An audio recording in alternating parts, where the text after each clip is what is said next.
Pak Menteri, mohon perhatiannya. Ya, izin Bu Ketua, terima kasih. Selanjutnya dari PKS, diwakili Pak Slamet.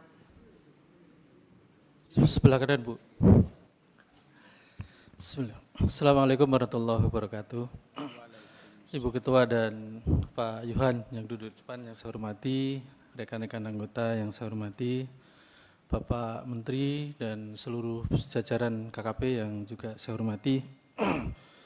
Masih suasana Syawal, menyampaikan mohon maaf lahir batin. Mudah-mudahan setelah ini, setelah memaafkan, kita lancar urusannya, insya Allah. Ada beberapa pimpinan yang ingin saya sampaikan. Yang pertama terkait dengan PHLN.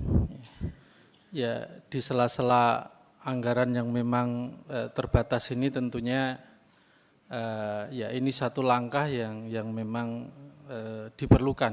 Cuma mohon maaf, saya berpikir izin Pak Menteri.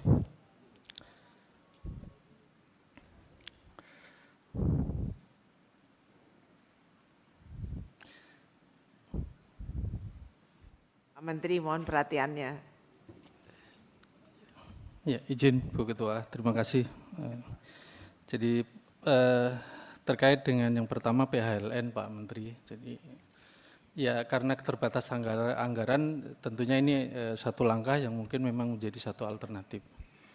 Cuma menurut saya pikir tidak ada makan siang gratis. Artinya mohon ini menjadi catatan kita bahwa kepentingan nasional tetap menjadi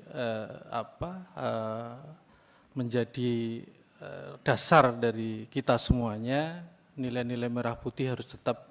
Artinya saya ingin menyampaikan sebuah catatan bahwa PHLN diperlukan, tetapi jangan sampai kemudian nanti mengorbankan kepentingan nasional. Ya, jadi ini nih mungkin yang pertama. Yang kedua,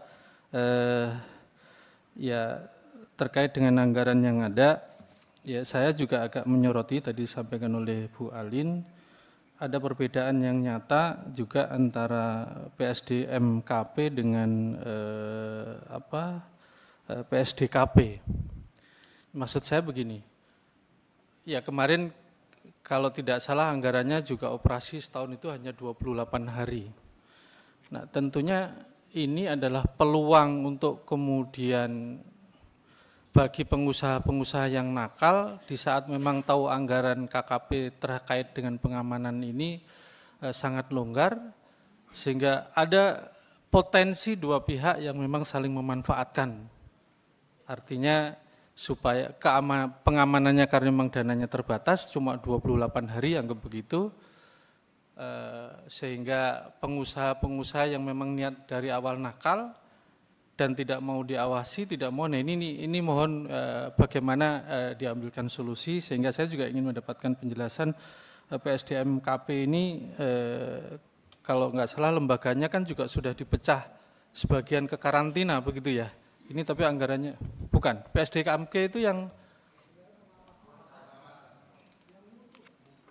iya, maksud saya PSDMKP itu anggarannya 1 lebih. Sementara PSDKP hanya 600. 600, Pak. Saya ingin mendapatkan gambaran posisi PSDMKP-nya itu 1, sekian. Oh, Poltek itu. Oke. Kalau yang badan mutu itu? Oke, ya. Berarti saya salah ya. Kalau sekolah memang tidak bisa. Ini artinya yang poltek itu ya. Oke. Terima kasih Pak. Ya. Jadi tadi saya lihat ini kirain Bu Is gitu yang terkait dengan karantina. Mohon maaf kalau gitu. Ya karena kaitannya dengan sekolah berarti ini memang itu. Nah, paling tidak catatan saya untuk keamanan laut ini juga mungkin 2026 kita juga perlu memberikan sorotan, syukur-syukur di 2025 siapa tahu ada rezekinya untuk ABT ya, karena kalau keamanan laut kita sudah cuma 28 hari bagaimana kemudian kita akan bicara tentang PNBP dan lain-lain. Kemudian secara teknis untuk program, ya, saya mungkin memberikan sedikit evaluasi terkait misalnya di biovlog Pak, itu bagus. Ini program bagus, sangat dibutuhkan masyarakat, ternyata secara teknis memang seharusnya evaluasi dari teman-teman untuk menuju keberhasilan, lebih baik 6 kolam tetapi aeratornya digedikan daripada anggarannya tetap kita 8 tetapi aeratornya tidak maksimal. Ini sudah, nah mohon nanti dipertimbangkan secara teknis untuk menuju keberhasilan karena sarana ini menjadi penting ya. Mungkin jumlah kolamnya dikecilkan tetapi sarana yang lain kemudian dikuatkan. Ini hasil catatan dari teman-teman. Kemudian saya juga ingin mendapatkan penjelasan terkait dengan VMS yang lagi rame Pak Menteri. Ya, sisi lain pengawasan ini menjadi penting bagi pemerintah kan gitu ya. Tetapi ada apa kok penolakan rame-rame? Jadi sehingga di forum secara terbuka ini nanti kalau disampaikan, kalau ada yang kurang tepat juga bisa diklarifikasi di sini. Apakah sosialisasinya yang kurang atau memang ya kadang ada pengusaha-pengusaha yang memang memanfaatkan ini memelintir itu untuk kemudian kepentingan mereka. Nah, mohon dijelaskan secara gamblang sehingga kami sebagai wakil rakyat juga bisa di tengah-tengah. Artinya kepentingan nelayan tetap kita bela, tetapi kita juga harus tahu posisi pemerintah ini ada di mana supaya nanti kita bisa tengah-tengah. Jangan sampai ramenya ini ternyata juga ada penumpang-penumpang gelap yang ternyata memanfaatkan itu. Nah, mohon ini dijelaskan secara gamblang sehingga nanti kita bisa bersikap bagaimana kemudian solusi yang kemudian itu. Yang terakhir, saya juga dengan anggaran yang kecil ini, Pak Menteri, keamanan laut ini kan masih ada di mana-mana. Atau bahasa penanganan keamanan laut dengan bahasa Coast Guard kita itu kan masih ada di mana-mana nih.